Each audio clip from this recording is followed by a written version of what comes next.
Okay, I love that Zoom now has that, so everyone knows that you're actually clicked recording. Okay, thank you very much, Suzanne and the board of the Swedish Society of NLP for inviting me to do this masterclass today. My name is Fiona Campbell. I have been working with NLP for many, many years. I first read Richard Bandler's Frogs into Princes book in 1989. That was my very first introduction. I did my practitioner, my very first practitioner, when Bandler came over to work with Paul McKenna in the UK in 1995. I then trained as a practitioner, master practitioner trainer, and I was very fortunate to be invited on to Richard Bandler's assisting team in London for 8 years. So I assisted on 2 practitioner and 1 master practitioner every year for 8 years. My focus for NLP and business came, and sorry, I'm also a clinical hypnotherapist. I did my clinical hypnotherapy training in 1990, and we did cover a little bit of NLP as part of the hypnotherapy side. I worked with Xerox in the Middle East. I come from an international sales career. And when I was assisting on courses, I used to say to people, what are you taking away? Because lots and lots of people come to courses because their organization, they either invest in themselves or their organization is investing in them. And people go, I love doing NLP. I love doing these techniques. It's great. I'm really good at what I'm doing. I would say, but what are you taking back to your company? What tools and techniques are you actually tangibly taking back to say, I can, you can teach people how to use straight away. And I found very few people could answer that. So what I did was I started putting together a real structure with the way I train with NLP. Now that's completely opposite. Bandler, when you train with Bandler, Bandler wants you to go and really experiment. But according to me, in my map of the world, companies don't have time for experimentation. Companies want to see things up and running really quickly. They want to see their return on investment really quickly. So what we're doing today is I'm going to be showing you just some of the ways that I use the goal setting in the well-formed outcomes and goal setting in business.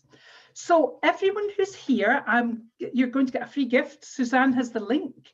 And you're getting the free gift of my Resilient Leader Toolkit. And that is it's an ebook, it's an audio book, it's a workbook, and there's a very small video course in there as well, teaching my RAFT model, my RAFT coaching model. So that's my gift for you. So thank you very much. So as you know, I'm a Society of NLP business trainer, business master practitioner. I'm an executive coach, clinical hypnotherapist, and corporate trainer. Been delivering NLP training in business UK, Dubai, and India since 2005. And I'm very privileged to have this personal testimonial from Richard Bandler that I've included in your workbook. These are some of the clients I work with in the UK, in the Middle East, and now obviously online. I'm doing a lot of work online. In 2010, I was brought into the National Health Service in the UK to deliver NLP training for 60 managers in the NHS. And if anyone is interested, I actually have an audit of the results that we got. So this is an audit from managers working in the National Health Service. So let Suzanne know or just email me and I can send you a copy of that audit, because it's a really nice document to have showing some of the benefits that happens to business. Now, some of these companies have put people through NLP business practitioner training, and some of them have just, they're looking for leadership, but it's all NLP based. So as you know, each of us creates our own edited version of any given situation by how we sort and filter information. In NLP, this is known as our map of the world. So I wanted to share with you some of the ways that I introduce this to business. So what I want you to do, I want you to just do this. Close one eye and look through here. Okay. Now start looking around, look up, look down. Look to your right. Be careful with your neck when you look to your right. Look to your left.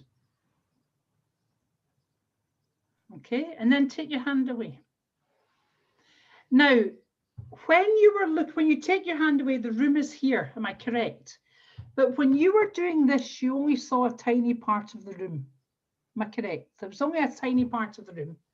That is how we create, that's a metaphor of how we create our map of the world. So if you're in business, you can have someone looking here and then someone looking here and then saying they're disagreeing. But they're disagreeing because they're looking at two different perspectives. So that to me is a very simple way to bring in how we create our map of the world. Another way I do this is I will talk about, sorry, just come out of sharing today. I'll talk about, this is an A4 piece of paper. I want you to imagine that this is a map of London. It's not, it's just a blank piece of paper. But to create a map of London, what have we had to do? We've had to distort the size of London. We've had to shrink the size of London onto this piece of paper. We've also got, because we've had to shrink, we've also had to chuck out a lot of stuff. So we've had to delete a lot of stuff. And then we've had to put maybe a little bit of blue for water, a little bit green for grass, different lines, whether it's the metro, the railway, a road. So in other words, to create a map, you have to delete, distort, and generalize information. To create your perspective or your map of the world, you have to do exactly the same thing. Now, what's been really fascinating is as we've now moved into the digital age, we can start measuring some of these things. When you're helping others connect to achieve their goals, you have to be able to connect to their map of the world. You have to be able to actually go into their perspective. But I want you to imagine here, this is everywhere. Imagine each one of these screens is a high definition movie being beamed at you. Okay, so there's loads of them building up, and they're building up, and they're building up, and they're building up. Now, what I should have put on that screen is 40 images. We are simultaneously watching 40,000 high definition movies at any given time. And we can only pay attention to roughly an A4 document. So again, that's another metaphor that I use to really talk about how we're all creating our different perspectives, and how when you're working in leadership, when you're working in coaching, when you're working to really help develop people, you've got to be able to step into their map of the world. You've got to understand that they have a different perspective from you. So we have got inside world, and in our inside world now, this is according to me, our inside world is everything inside our skin. So you've got your feelings, your beliefs, your hopes, your dreams, your expectations, your fears, your confidence, your values, your experience, your disappointments, your knowledge, and your imagination. And you also have your emotions. Now, all this information on the screen is all in your workbook. So can you you've all managed to download your workbook? Everything is there for you.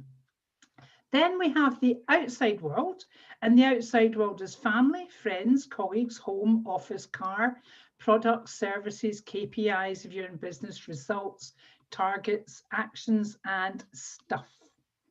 So when you're coaching, when you're helping someone actually achieve a goal, you're working with their inside world. You're working with the things that motivate them, because people achieve from the inside. All behavior comes from a thought. All stuff comes from a thought. Look around your room where you are at the moment. Have a look around the room.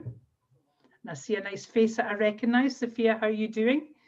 So look, if you look around the room, you will see that every single thing, including yourself, came from a thought. You might not have come from a conscious thought with your parents, but you came from a thought. Okay, so everything comes from a thought. So when you're working to help anyone become motivated, anyone achieve goals, you've got to get into their inside world. So in this session, it's about taking responsibility and accountability for actions, creating actionable goals and objectives, more creative and flexible ways of thinking and working, becoming energized about achieving goals and objectives, creating a roadmap for moving forward and taking action. So we're going to cover a lot in this short period of time, and overcoming limited beliefs and building more self-confidence. So first of all, I just want to do a little group exercise with us. So if you've got a piece of paper, I would like you to think of a problem you have and ask yourself, why is that a problem? And write down 3 reasons as to why it's a problem. So you're just writing down 3 reasons as to why it's a problem. And what will come into your head is because. Now, I know I'm doing this in English. It'll be the, you know, your first language equivalent of because that's the way the brain works. So only 3. I don't want any more than 3. If you're stuck, you say to yourself, and what else? So it's just writing down three reasons as to why this is a problem. And I don't actually have this in the workbook. So if the next part, I would like you to write down the question, the next question. What I'm doing here, I'm doing it in this way to let you understand how this works. But when you actually do this with other people, you only use the second part of this exercise. Okay, so has everyone got 3 things? Could I have some thumbs up or some nods for the people? That's fantastic. Okay, so take exactly the same situation and ask yourself this time, what has to happen to resolve this? What has to happen? In fact, write that down. What has to happen to resolve that situation? That's very specific. I'm not asking you, what do you have to do? It's what has to happen to resolve that situation. And the minute you ask someone what has to happen, you open up, and they're not completely responsible themselves. It opens things up. So I would like you to write down 5 things that has to happen to resolve this. And if you're stuck, one of the things could be, I don't need to do anything about it just now. We're basically brainstorming. All we're doing at this stage is we're brainstorming with the brain, because what you're doing is you're putting the brain into searching mode. And if you get stuck, you ask yourself the wonderful coaching question, and what else? Until you've got 5 things, five possible solutions. And as soon as you've got 5, just give me a wee nod.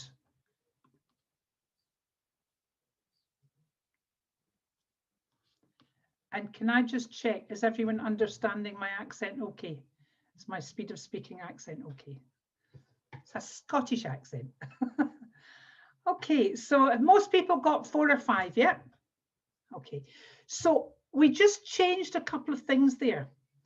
In fact, actually, may I have can I have a volunteer? I would like a volunteer to do something with me here. So I would like someone to come and say, oh, Fiona, I've got a problem, and actually go into that state. Okay, that's lovely. Ingrid, if you just want to come on, I'll just spotlight you, not spotlight myself here.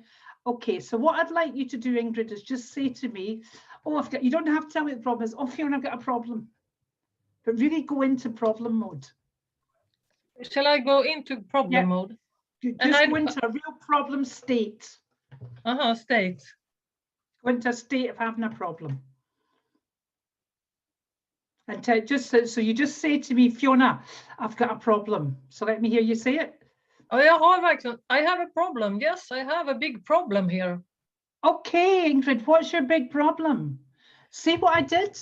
I matched Ingrid's tone, and I also matched her body language. Okay, and she even said big problem, and I went big back. So I accentuated the big back. So do it exactly the same again. So do exactly the same thing. That was perfect. Do it again exactly the same way. I have a very big problem here. Okay, Ingrid. So what needs to happen to resolve that situation? So what I did there was I didn't go into her problem with my body. I didn't go into a problem with her with my voice. I just straight away said, so what needs to happen? Or you can say what has to happen. And I kept my tone very, very matter of fact. And you could almost see, those of you who are trainer and master level, there was a little bit of a transderivational set. She hasn't even told me what the problem was, but her brain was starting to go into search. Mm-hmm. And then you just say to someone, and what else? And what else? And what else? And I would get someone conversationally to come back and say about 3 or 4 things. Then I'd say, okay, what's the best one for you to do first? And by doing this straight away, you've got people, you're using language.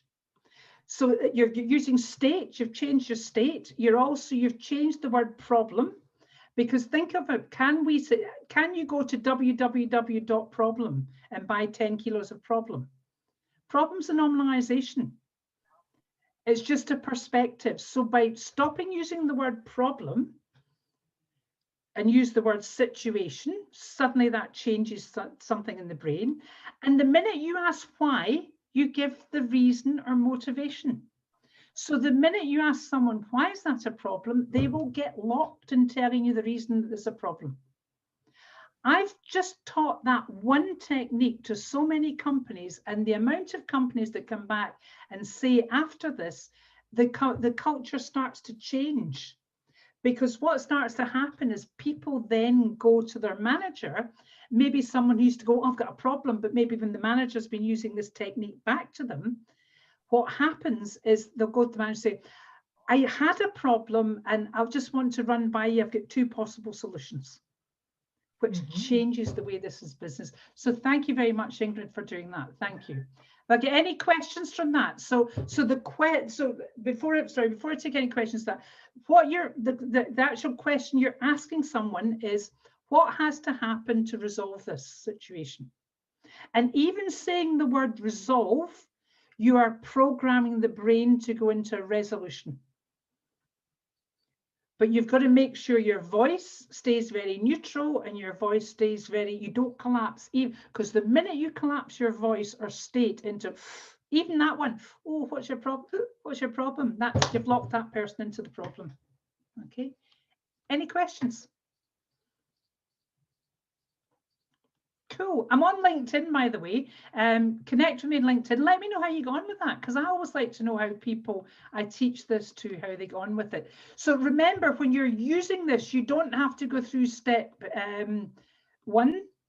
You just go straight into step 2. So what you can do there, if you want to take a photograph, I actually didn't put that in your workbook. That was because I forgot I'd actually included this in this one. Take a photograph of that. That's the instructions. But remember, when you're using this in business, when you're using it in coaching, when you're using it with clients, you just do step 2. You don't have to do step 1. Step 1 is just to show you the difference of how the brain works from a training perspective. You just do. Okay, so on the next one here, we're just going into the next part. And then we're going to be doing some breakout work. To help someone become motivated to achieve anything, you have to get into the inside world to find what works for them.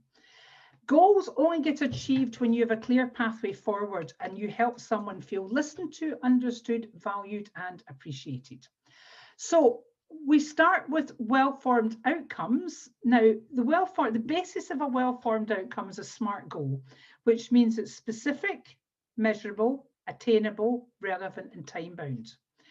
It's also stated in the positive. And what we mean by stated in the positive is say what you want to happen, not what you don't want to happen. Desired state must be in control of the person setting the goal. So whatever someone's setting, whatever outcome someone's looking for, it must be under their control. So in business, you cannot help someone set a goal to get promoted. You can help them set a goal to prepare for promotion, but the actual decision making in the promotion is outside their remit. They don't have control over that. So that can't be a well-formed outcome. Also, can you see, and this is where a SMART goal really becomes well-formed, can you see here, feel, maybe smell and taste what it's like when you've achieved this? Remember, the brain doesn't know the difference between reality and imagination. You all know that, don't you? Okay, and another way that I show this in business, I'll say, okay, I've got a lemon here, a really nice juicy lemon, and I'm going to cut this lemon in half, and I'm going to take this lemon, and I'm squeezing the lemon juice. Look at what Christina did. Look what Ingrid did. They're doing that. We're not even in the same country. We're online and we're still able to imagine. So again, these are the little signposts that I bring in. These are the stories that I'm weaving in my training all the time, so that people in business don't think NLP is this weird wacky thing that you know, strange people do. I want to show them we're working with absolutely down to earth the way that your brain works. We know how the brain works. Also, the ecology check. How will achieving this affect your family, friends, health, job, etc.? Then we go to seeing the goal clearly. Okay, you cannot make a submodality about anything until you have what? What do you need? Well, let me just give you an example. It's going absolutely brilliantly, absolutely brilliantly. What am I talking about? It's going absolutely, I'm really, oh, it's brilliant. I'm so motivated. It's brilliant. What am I talking about? Nobody knows what I'm talking about, because you cannot make a submodality of anything until you have the subject and the people. I only discovered that about 10 years ago. I suddenly went and we're talking about submodalities. I went, hang on a minute. You cannot make a submodality of anything till you know what you're talking about, what the subject is and what the person is.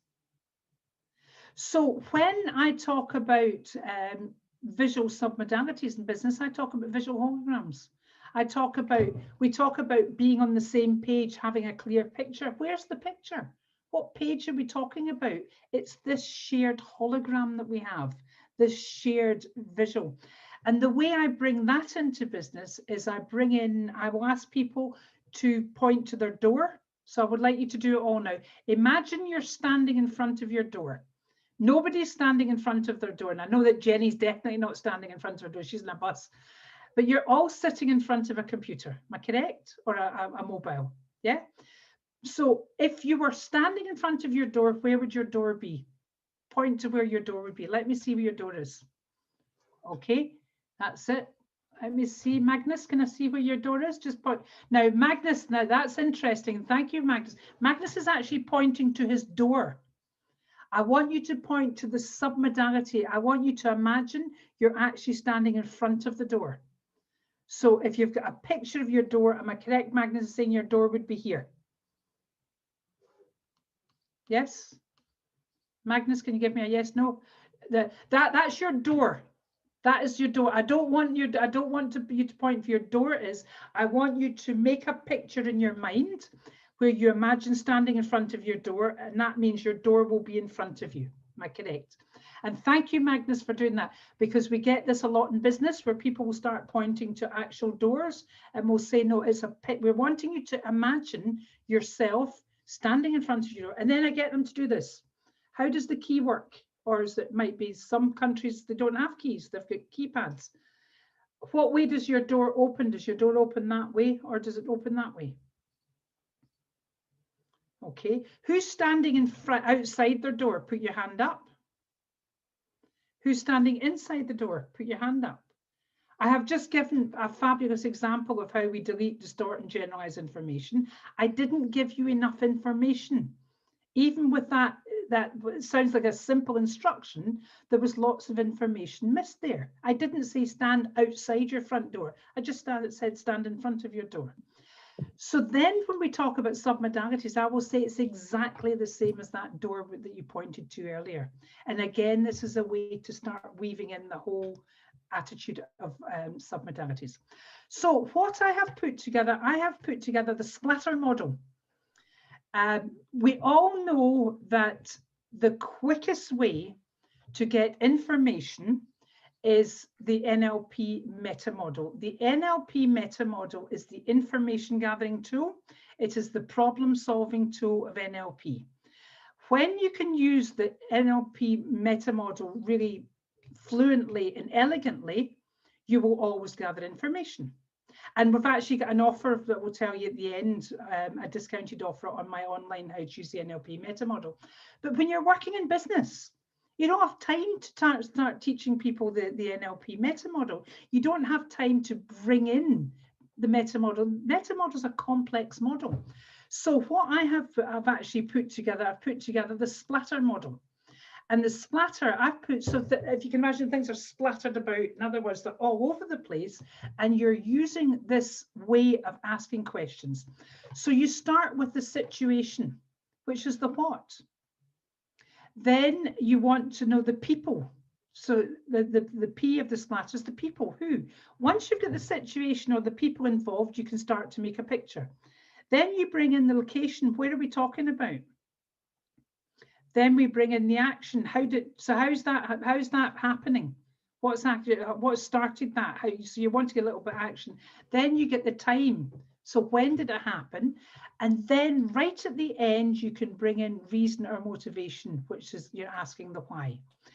If I was to say to, let me see, Nawar, why are you wearing a black top? Because I the only one that was clean in there. It doesn't have to go any further. And thank you for doing that. Straight away, because. And did you hear the hesitation at the beginning? When you ask why, you're going right into someone's inside world. You're going into their beliefs and values because it's reason or motivation. Yeah. So you've got to be able to get the other questions. You've got to get more information first of all, before you can go into the why. Thank you for that, Nawar.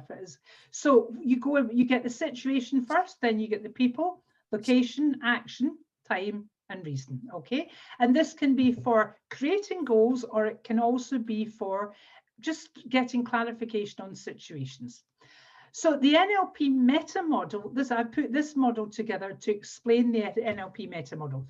So basically, we are talking all the time in surface structure, which equals our edited map of the world. And our deep structure is the experience that actually happened. Now we know we're actually creating our map of the world is our edited version of everything that's going on. So the NLP meta model or the splatter model can fit in here. And what both these models do is both these models retrieve information from the deep structure so that you create an enriched map of the world. So you're helping the person you're working with have much more information. And when you're setting goals, you want to engage all your senses. See how it looks, feel how it feels, hear how it sounds as you achieve it now. Okay, so what we're going to do, I'm just going to get you to go into breakout rooms just now. I would like you to go into breakout rooms just for 10 minutes. Now, Suzanne's going to put you in rooms of, it's going to be rooms with three people. And in the breakout room, one person is going to talk about something they haven't done yet. They're going to talk about a possible goal. So I really want, now we've got a lot of experienced NLP people here. So what I would like you to do is choose something you've got to think about. If you've already set your wonderful, well-formed outcome, fantastic. But that's not what you want to be working on. You want to be working on something different, something that you're really having to think about, something you don't really have clarity with. And the other two people are going to take you through the splatter model. They're going to start with the situation, then the people, location, then they're going to ask a little bit, so how are you planning on doing that? And then, so what sort of time scale are you going to, then they're going to ask you, what's your reason or motivation? And I like to use reason or motivation instead of why, okay? So just work with one person with two people taking through the splatter model, and let's see how much clarity you can get with someone very, very quickly. Okay, any questions before we do that? I don't want to demonstrate, I will demonstrate the full goal setting later, but I don't want to demonstrate this because I want you just to go and play with this. Okay, so just go and get clarity. And Susanna will just... then I send you to the breakout rooms now. You'll all fly through the air. And we'll just pause in the room. That's it, back on again. So how was that? Any feedback or any questions you've got?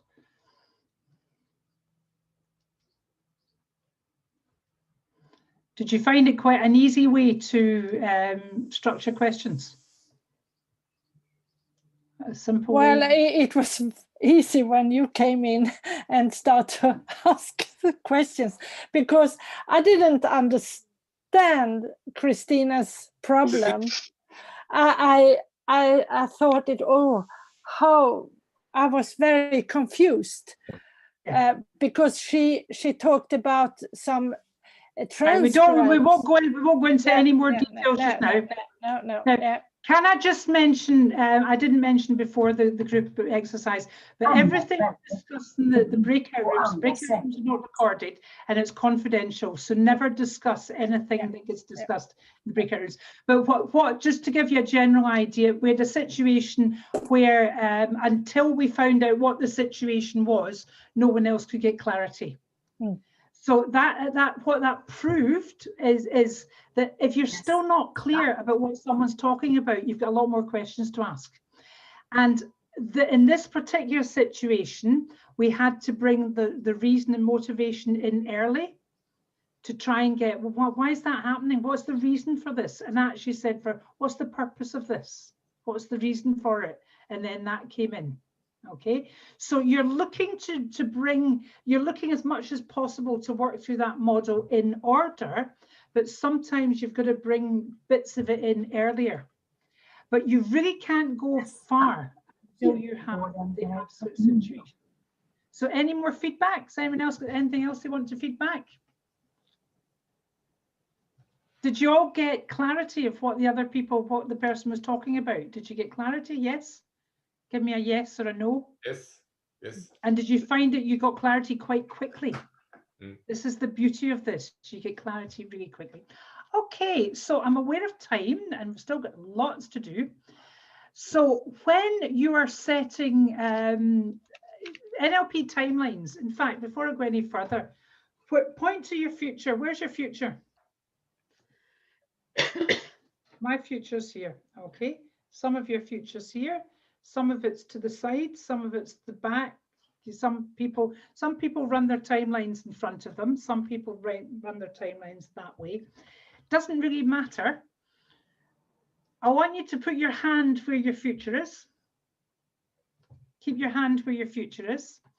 Now, I want you to, with your other hand, point to something that you haven't done yet. You keep putting off, something you procrastinate about, something you just don't do. And run that. Okay, now look at the difference between the two hands. Now take the thing that you've been putting off and swish it onto your timeline. Swish it onto your timeline. Just go and bring it onto your timeline and notice what happens when it comes onto your timeline. Okay, you have to bring goals onto people's timelines. People will talk about, I keep putting it off. What are they putting it off? They're putting off their timeline. So you make sure that, and also I've just got a little thing, I like to have it within someone's grasp if possible. I don't really like working on goals that are 2, 3, 4, 5 years ahead. That can be the big goal, that can be the master goal, but the actual actionable things that I want people to be doing, I want them within their grasp. So timeline refers to the way we organize the concept of time on the inside. Everyone needs a way to differentiate between personal past, present, and future. Making sure your goal is in your timeline and you have a visual submodality of achieving it. This is really, really important when you're helping people. This is a difference. I mean, SMART goals get taught in business. I knew all about SMART goals long before I knew about NLP. And people think they're doing so well when they take people through SMART goals. And most of the time, they're not even smart, never mind well-formed, and never mind actually attached to your goals. Then we use modal operators. So you've got modal operators. Find the modal operators that generate action. It can be need to, have to, must, should, ought to, got to, can, will, may, would, could, want to.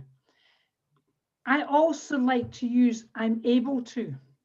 I like to use, I've put that in your workbook, but I like to use the modal operator. I'm able to do this. There's something lovely about, especially the age I am now, being able to turn around and say, I'm able to do that. Because I'm only warming up as far as I'm concerned. I don't believe in retirement. I believe in just keep warming up and keep going. So when you watch someone saying like, no, I must do that. Look what I'm doing in my body. Oh, yeah, I've got to do that. I should be doing that. You can't, it's not going to happen. So again, with your NLP skills, you just start firing in different modal operators. So if you've got to do it, do you want to do it? Do you need to do it? Are you able to do it? Do you wish you could do it? And start to see the actual click and take a mental note of it. Take a mental note of what it is that there. And then once I've got the modal operator that's actually getting that person motivated and moving, and you'll see it, you'll see their physiology change. They'll see this all, they start to, you know, the engine starts to rev up. You've got them going. Once you've got that, I get people actually saying their goal out loud with that modal operator 4 or 5, 6, 7, 8 times. And I also change my state when I see that motivation. And when I see them being demotivated, I'll go into demotivation. Are you going to do that? I actually go into a demotivated state to challenge them. So I challenge verbally and I also challenge my body on camera. I've been doing coaching on camera for 10 years. It works beautifully and training works beautifully on camera. So once you get modal operators, this is the checklist for the well-formed outcome checklist. Have you made a decision to achieve this? You've got to ask people, have you made the decision yet? How long does it take to make a decision? Okay, how long, who wants to come on and tell me how long does it take to make a decision? 6 seconds. Agnes, 6 seconds? Takes a nanosecond to make a decision.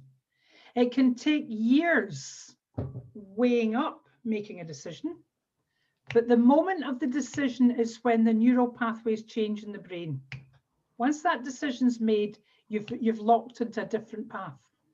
Think about it. Those of you who've made decisions, especially at life-changing decisions, it could be moving home, it could be getting married, it could be getting divorced, it could be having kids, it could be doing all sorts of things. When you suddenly get that, when it clicks in your brain, when you've made that decision, that's it happening. Most people that come to work with me haven't even made that decision yet.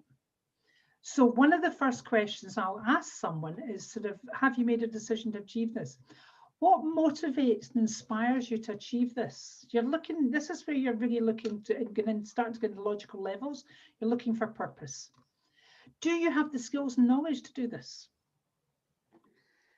Have you done this before or not? Do you know the steps? And again, this is where you bring timelining into goal setting so that they can actually work out the critical path and work out the steps to take. How will you know when you've achieved this? That's a lovely question. How will you know when you've achieved this? Now, remember, the brain is compelled to answer any question you ask it.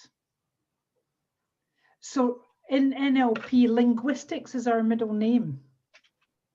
So when you're able to use questions like, so how will you know when you've achieved this?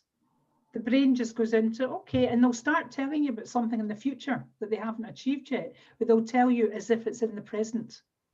And once you've got that, that means you're connecting someone. And again, I bring in that lemon to talk about the brain not knowing the difference between reality and imagination. I also bring in Olympian athletes. And I bring in mental rehearsal. What we're doing here is mental rehearsal. You'll see especially Olympian runners, because you see it really clearly in a runner. They're running and then they win.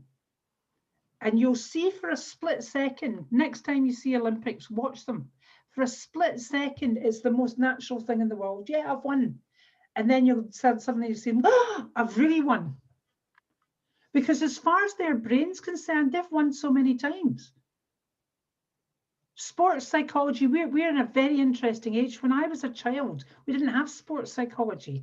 Every single sports person now is they're coming through training from childhood that involves mind and body. And lots of sports people use NLP techniques, lots of them. So it's understanding, so it's bringing in the stories about athletes, bringing in the stories about the cutting the lemon, bringing in all these are all metaphors that all make it demystifies NLP for business. It demystifies the way we actually can bring this into any type of training. How will you measure the outcome? How are you going to actually measure the outcome? How committed are you to achieving the goal? Because most people don't achieve their goals, the big goals. Most people don't. The majority of people don't run that company they always said they wanted to run. When we're in a group like this, we're with a tiny percentage of the population, you know that, because you're all self-learners, you're all self-developers, and you're all spending time, beautiful sunny evening, and you're spending time when you could be out with your family, you could be out in a lake, you could be out doing stuff, but you're here devoting yourself to learning. We are only something at 2% of people that actually do this, okay? So when you're working with your clients, you'll know most of your clients they won't get their goals unless you start opening up some of these questions with them. And then things like a year from now, looking back to this day, what will you've experienced in your life that demonstrates to you that you made significant progress? Pure Milton language, pure trans language. A year from now, looking back to this day, you've got the brain doing all sorts of weird things with time. And this is what I'll bring in when someone's setting maybe a 3-year goal and we're breaking it down. So I will broken it down to quarterly goals. And then I'll say, so a year from now, looking back on today, how will you know, how will you measure where you are on your way to what you are achieving in 3 years? And I always talk about achieving in present tense, as if they've already achieved it. So you've achieved. So you've achieved that, haven't you? In your head, you can see, feel, you can taste it, you can smell it. You can actually, and I take myself into a really high state of motivation of yes. And then the last bit here is logical levels. So you bring in the environment. This is Robert Dilt's logical levels, the environment. Do you have the people? Do you have the things? Do you have the place? Do you have the tools? Do you have the things you need to be able to do this? Behavior. What do you have to do to achieve this? And I bring in, when I'm talking about behavior, I will say things like, what have you got to give up? There's a lovely story with a concert pianist, and someone said to her, world-class concert piano player, and they said to her, oh, I would give anything to play with you. And she said, no, you didn't. Anyone who's a master at anything gives up a lot to master something. So what are you willing to give up? What's going to, and this, as you can see, this all goes into the ecology check. Capabilities. That's your skills and capabilities. And capabilities are things like, are you a finisher? Or do you just start things? Now you're a dreamer. So what are your capabilities? What are your skills to do this? Values and beliefs. What are your values and beliefs around this? Because we tend to achieve things that really hit our values and beliefs. Who do you have to be to achieve this? And this is a cool one when I'm working with managers moving into directorships. You've got to become a director in your head before you actually take on the job. It's a different identity. You've got to see yourself as that person. If not, we get what I'd hate to use the term, but it's used a lot, imposter syndrome. So many people use that as an excuse. I don't deserve to be here. My way around that, I'll say, what, did you just get promoted because you've got lovely eyes? Oh, they just promoted you because that nice smile. You've sometimes got to push people to accept that they deserve to be where they are. They deserve to get this job. Lots of people will be disassociated. No, but I don't really, no, sorry. you've obviously shown the capabilities. So who do you have to become to be able to do this thing successfully? When you run your own business, you have to become a business owner. You also have to become an accountant. You have to become this, you have to become that. Yeah, you've got to do all the different jobs. Your vision or purpose. What's your reason for doing this? If you have a really strong vision and purpose, that will get you through all the challenges, because every time you set a goal, something will come up in its place to take you away from that goal.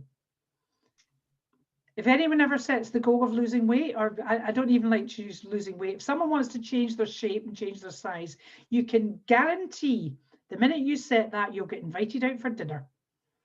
You might have had no dinner invitations. All of a sudden, the dinner invitations are. So if you ever feel you're not getting enough dinner invitations, decide you're going to stop eating, change your eating habits, and see what happens. It's fascinating. Okay, so what I've given you here, I've given you in the workbook, is create your roadmap. And you can create your roadmap by actually putting in, you can use this with your clients. Feel free to use everything that's in that workbook with clients. I get my clients to fill in all the different steps, you know, and we might even put dates and times in that. So let me just demonstrate. Let's see, we've got 20 minutes. I would like to demonstrate very quickly with someone setting a well-formed outcome. So who would like to do that with me? Who would like me to say? Has anyone got anything they're struggling with that they want me to help with? If you've all got good, well-formed outcomes, we'll just put you into the breakout room. But if you want me to demonstrate, I'm happy to do that. All right, okay, Ingrid. Ingrid's hand's gone up. Fantastic. Okay. So Ingrid, do you want to work with that? I'll just spotlight you again. So what would you like to achieve? Can I just say that before Magnus said to me, I was wanted to have recognize a name, remember a name for a woman I met 15 years ago, and he said to me, "Oh, you will remember it, Ingrid." And I said, "Okay, let's see." And now I wrote it down. I got it. Thank you, Magnus. I got it.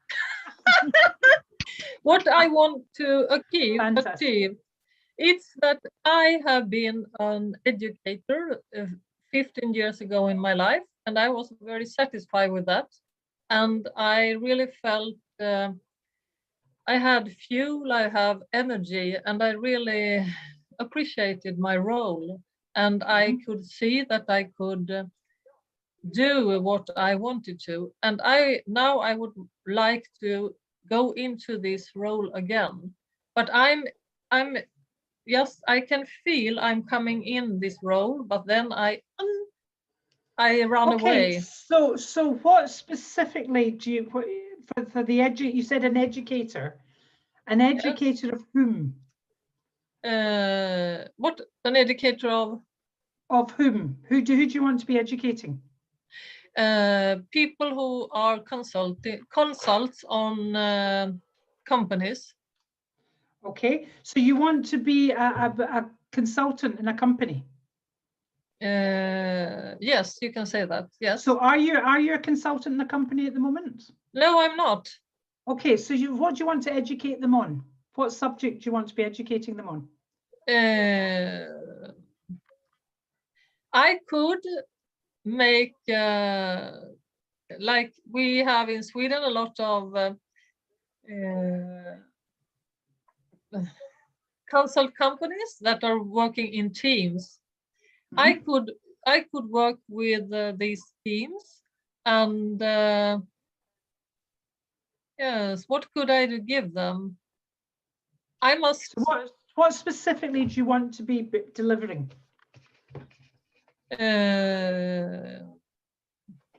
I could deliver agility. Agility, yeah. Yes, how they are in the when they meet a customer, and how they get rapport with the customer. Okay, and so let me just for because of time in the moment, communication skills. Yes. Okay, so you want to be delivering. There's and I know it's not just communication skills, but a range of different skills. But let's go, because you were talking about rapport building there. So I deliver communication skills. And who do you want to deliver for? What type of companies? Consulting firms, ET, what do you call it? Computer, consulting, Okay. Yeah, for computer here in Stockholm. We have a lot of companies with 80 to 150 consults. Okay. Okay. Yes. So 80 to 150, and you're working with companies that have consultants of 80 to 150. You want to deliver communication skills. Yes. And okay. behavioral yeah. and behavioral skills. So maybe NLP skills for business. Yes. Yes. Very nice. I love it the way you. So, and I know I'm leading you a little bit here because I'm aware of time. So yes, I know. What I'd like you to write down, I want you to write down, I deliver.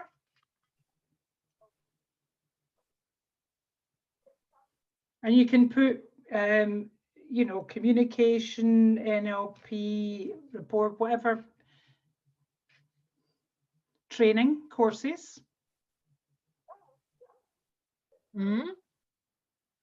For, and you can put the name of the organizations, so just put the type of organization, for 80 to 100 consultants.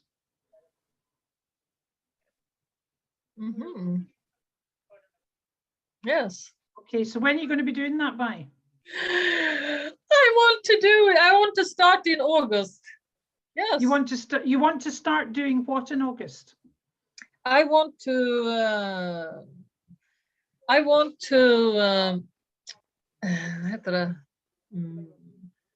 meet leadership teams or sales. Okay, yes. So you want to be in front of clients by August. You want to be talking to clients by August. Yes, I want. So give me a date in August. Now is August the summer holidays? It's almost the summer holidays here in Sweden, so everyone is going to vacation during July, and yeah. August you can say I will start around the 10th of August. Okay, so what are you going to be doing on the 10th of August? Now, can you hear the language I'm using here? I'm using very present tense. What are you doing? Okay, so what are you going to be doing by the 10th of August? 10th of August, I have a meeting with a leadership team, and we are talking about their when they have their kick-off. Okay, yes. So what needs to happen between now and the 10th, because now today's the 15th of June. What has to happen between now and the 10th of, now is that the 10th of August 2021? Yes. Yeah, okay, just checking. Yes. Sometimes we have to write the year down. So what has to happen between the 10th of August now, between today, the 15th of June and the 10th of August, for you to be able to be prepared to start talking to companies? Oh, yeah, that's really interesting. I think I will make 2 or 3 things that I have I've been thinking about, and now I will realize them and I will make them. I will make a call tomorrow. I will maybe make 2 calls because I have another person that I want to contact, and but I must prepare, so I will do it profession as a professionalized, not as just call. I will prepare myself so I know what I'm doing. So you'll prepare the offerings you have. You'll prepare yes. the course outlines. Yes. You'll prepare the timing. Now, do you have the skills to do this? Have you done this before? Yes, I have done that before. Yeah, because she already told me she was an educator before. Yes, I know. She's already given me the information. So, cool. I just want to ask the rest of the group: is Ingrid motivated to do this? Who's spotting her? Who's spotting her physiology? She's excited now. So what I would like you to write down, I want you to write down, I start marketing my, and you can call it whatever you want to call it, courses by the 10th of August, 2021. And then I want you to sign it. Put today's date and then sign it.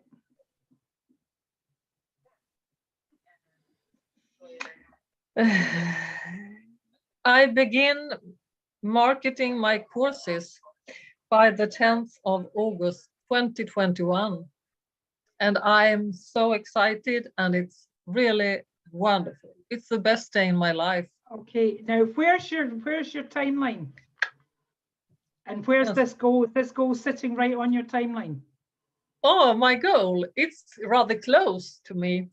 Yeah, yes. but it's on your timeline. Yes, it's on my timeline, but it's rather close because Good. You said 3 years. What? You're going to be busy. It's not 3 years away.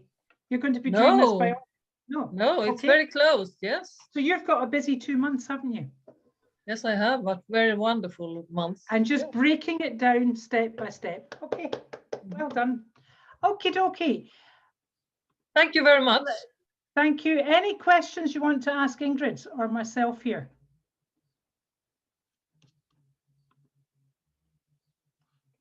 Is anyone any questions? No? Okay, yes, I'm looking very much at Ingrid's face.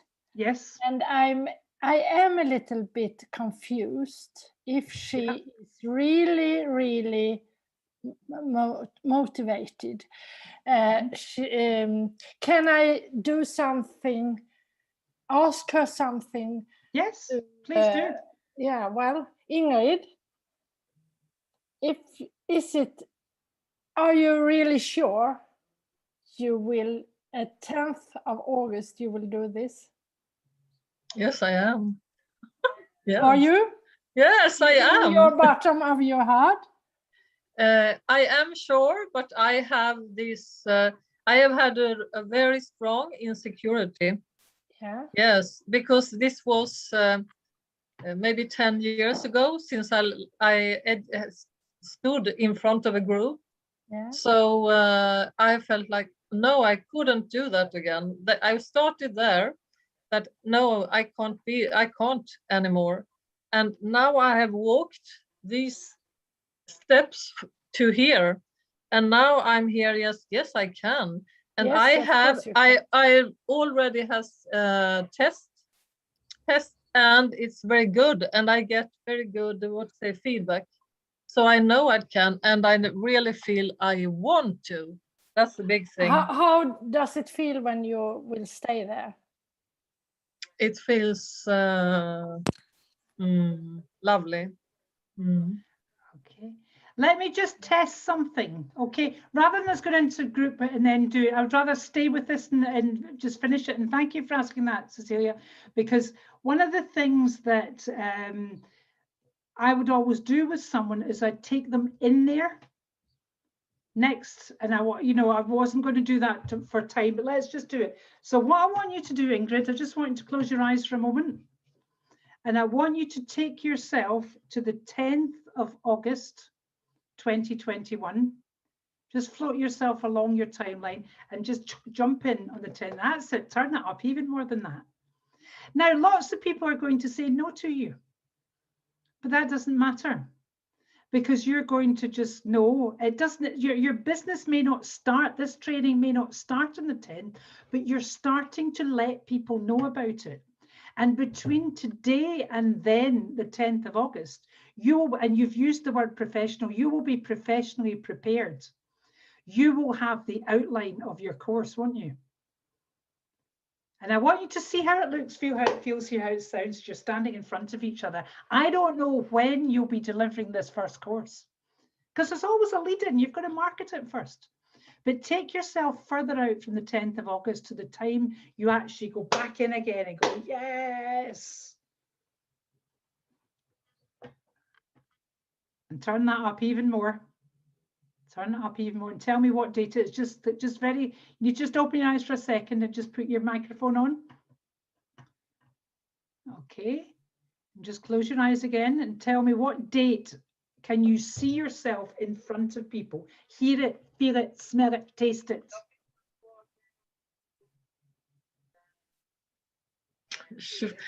25th, something around that, 25th, yes.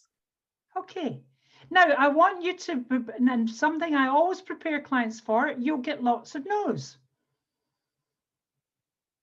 And see yourself, you'll get lots of no's. You'll get lots of people say, no, yes, no, yes. no, no, no. But I want you to see yourself working through these no's and knowing that you're driven. You're driven to get that information out. Mm. You know you have got skills that you can give to other people that will help them communicate, that will help them build rapport, that will help them do their job easier, don't you? Yes. Okay. Okay. And I can help especially women to be more confident in their professional role. Okay. May I take my coaching hat off for a moment and suggest something I'd like you to do? Yes, please. I would like you to put together a workshop, an online masterclass like this for maybe 1 hour. Okay. A free masterclass. Yes. And let people in business know what you do. That's the quickest way to market what you do now. Mm-hmm. Let people know what you do. Just 1 hour free, and invite people along and tell them what it is you provide, and tell them, you know, you're happy to come and talk to their company. Wow. Thank you very much. That's a really good idea. Okay. Wow, lovely. That's I just wanted to bring a little bit. I do coaching, but I also do mentoring as well. So I will bring in little ideas for people. Okay, so we're not going to have time to actually go into another breakout room. Thank you for that. Now, Celia, did you feel there's a difference? Can you see a difference? Has that answered your question? Oh, yes. It's a lot of difference in her face now. I can see you will make it, Ingrid. Sure. Yeah. I was getting, what I was actually picking up from her was very much, I was hearing the determination in her voice. And did you see we got a little bit more information where she was nervous, but she's already been testing herself? So remember, this was only a very quick demonstration I was doing, but even just this quick demonstration, can you see how much information that Ingrid was able to get? Also, when you are working with people with their goals, there's something really, really powerful about actually your belief in someone. And also, Ingrid was happy to say this in front of everyone, and this is on recording. So these are all extra things that are all come in to help someone, because the minute someone verbalizes, this is the importance of goal setting. You have to get people to state their goal, say it out loud. So Ingrid, I want you to come back on again. She's just talking to someone. Okay, Ingrid, back on. Ingrid, if you could come back on again when you've got a moment. It's okay, we'll get her back on in a moment. I will get her once more to state her goal again, and you're checking people's physiology. And if there's something not sure, then you go back in and you ask them to do something else.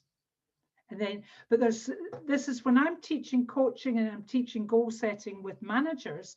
Managers are so used to managing, they jump in and sort people's goals out for them. But it's the verbalizing where the power is. Okay, Ingrid, you're back with us. Can we just hear once more? We would like to hear your goal. Okay, if you just want to come on again and just my goal. I just want one. I want you just to say it again. Just again. Now that not only have you got the 10th of August as you're starting to market it, you're actually going to get. You're going to get in front of people. So say it once more. Let me hear, because I get my clients to say it 4, 5, 6, 7, 8, 9 times. My goal is to have a course, a practitioner course in September 2021, and I will have at least 14 people coming to my course. Yes, that's my goal. This goal's completely changed now. She's actually, how many practitioner courses have you run? I have not run any practitioner. And you're a trainer? No, I'm not trainer. Okay, so how can you run a practitioner course if you're not a trainer? Okay, then I want to have a similar course then. Okay, but what I want now, I want to go into more detail here. So what business course are you going to offer? Because that's the goal we were working on, was a business course. Mm. I think the business course. You were talking about, okay, yes, and then right. the business course will have to do with communication between the consult and the what do you call kund, the customer. Right. Okay. And so how they behave and how they talk to their customers. Right. Yes. Keep focused on that. Mm-hmm. Keep your goal is to get the practitioner came in as an extra goal. I want you to keep that to the side just now. Mm-hmm. I want you to really get clear on what you're offering to your customer. Okay. So is it a 1-day course? Is it a 2-day course? These are the things you have to consider. Mm-hmm.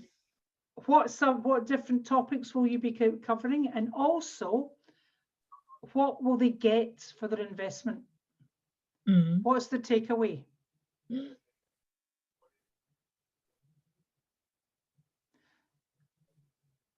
Okay. Because again, you have to get with your clients, you have to get your clients really clear when they're working on goals, because Ingrid got a very clear goal and now her goal's not so clear because she's got excited and she's gone on to the next one. Mm-hmm. Come back to this first one. Mm-hmm. Achieve that. In fact, you're going to email me when you've got your first meeting. Wow. Yes, I can. That's very good. That's very good. You're going to email me when you get your first. And can you say something how, because that is with my mind, I have to train my mind to stay in one thing and not snap away. How can I do that? I don't know. How do you keep focused?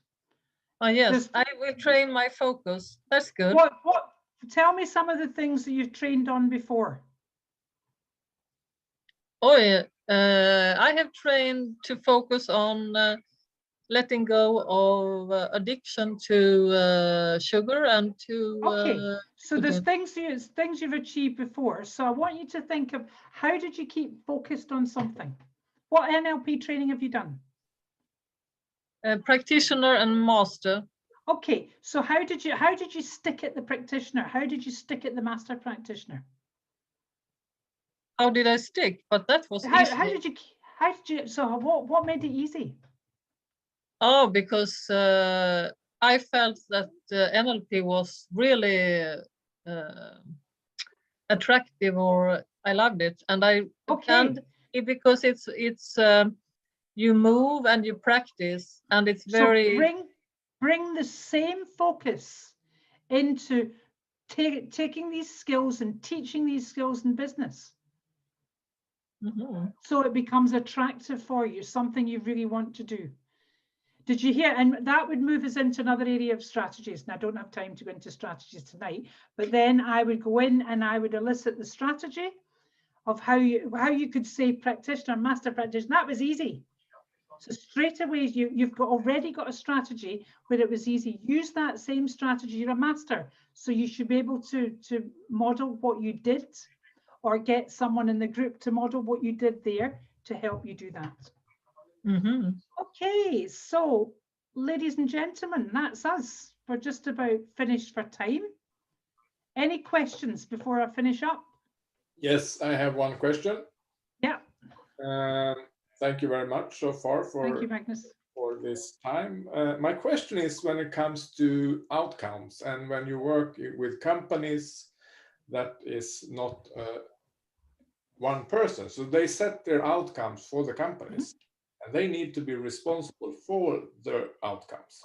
Yep. But my experience is that very often they try to set outcomes that they can't really influence. They can't really influence the sales figures because they don't know what the competitors will offer during the same period of time and so on.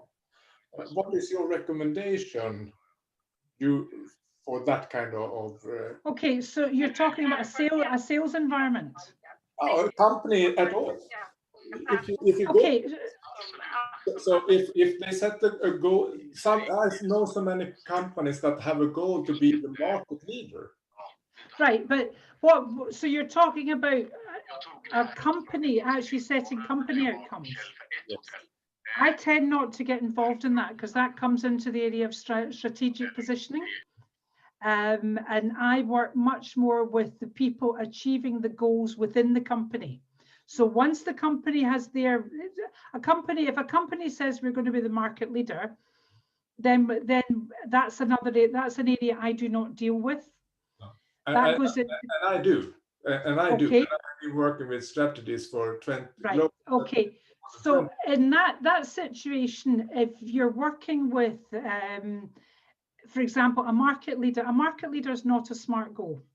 Oh, so as you said, so what you have to work with is working with the directors. Yes. To bring the directors into an area of what they can influence. Yes.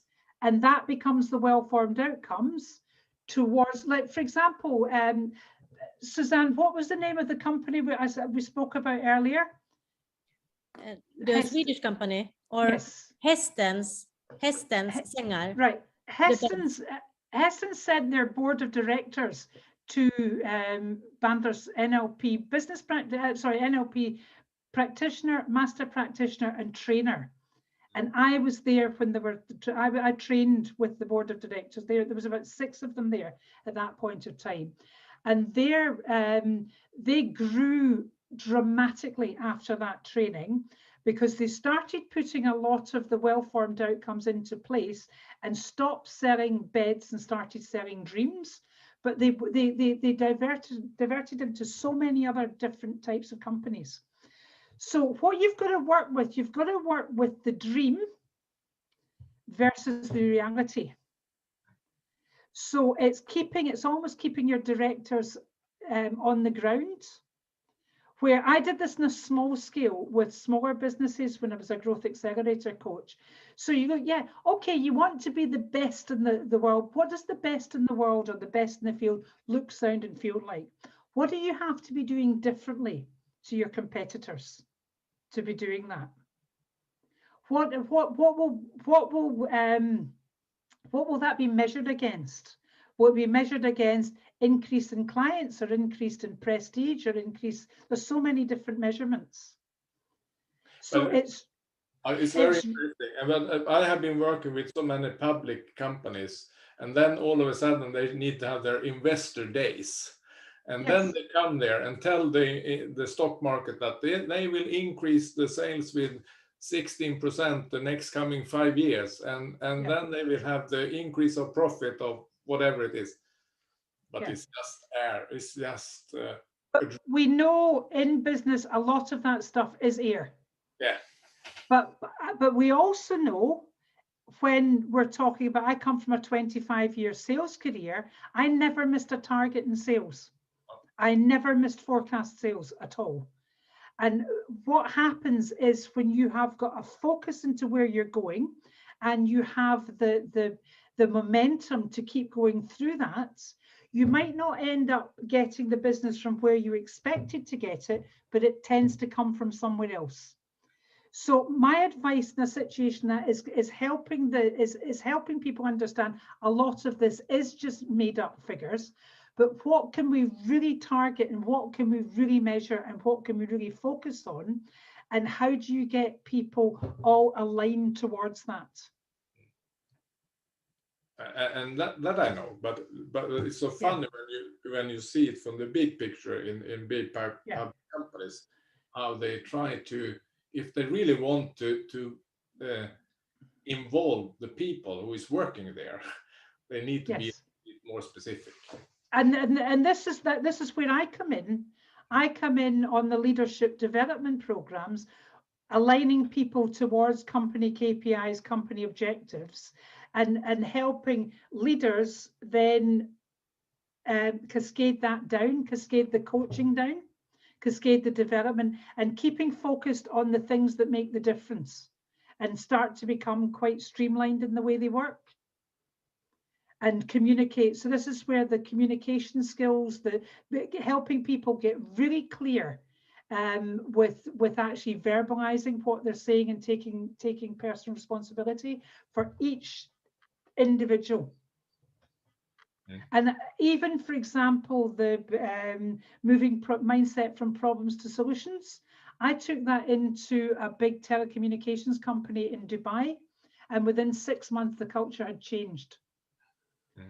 Because people started coming up saying what needs to happen, rather than jumping into problems, what needs to happen. People started thinking. So to get companies really moving, you've got to get your people thinking. And your NLP meta model is the quickest way to get people thinking. Being able to ask meta model, or I've simplified it to the splatter model.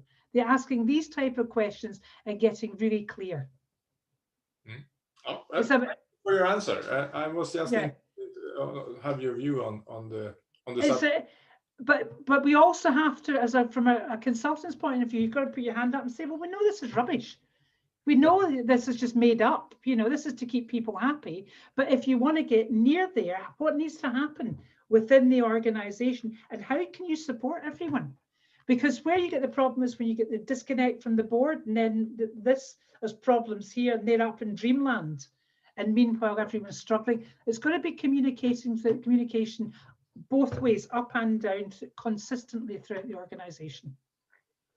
Okay. I know it was a long answer, but there you go. Okay, so let me, just before I leave, just to show you, you've got everyone who's here today, and also Suzanne, you can send it to everyone who's signed up. I'm happy for you to send the Resilient Leader. Yes. I've got a business practitioner running in July, and Suzanne's got the link for that. It's additional 10% off the early booking price. And also that's the code that you use for that. And I've got an online self-learning course, How to Use the NLP Meta Model in Business. That normally sells for $399. And Suzanne's got a link for you to get that for $99. There's over 60 videos on that in how to use the NLP meta model. It's fantastic for really helping you understand it. Also, those of you who are trainers, I'm going to be putting together later on in the year NLP business practitioner in a box. So it's taking people who are already accredited trainers and providing them with a workbook. So you'll get a Word copy of the workbook that you can brand, all the slides that I use, all the order of how I use my business practitioner. So I basically take you how I deliver the business practitioner, but that's only for NLP trainers. Okay, so thank you very much. Thank you for your time. I hope you found this useful. I hope it just helps you have a different perspective. NLP, the people are desperate for us in business, absolutely desperate for the skills that we've got in business. So if I can help in any way, let me know. Okay, I'll just hand over to you, Suzanne, just to finish up. I just want to thank you, Fiona, for coming and deliver so much useful tools and your offers, and your free gift as well. So thank you very much, and I hope to see you soon in the Swedish NLP Society again, as you promised. I would love to, because I've got plenty more masterclasses and plenty other things that I'd love to deliver for you. Okay, thank you very much. Thank you. And see you soon. Have a nice evening. Thank you very much. Thank you. Thank you very much.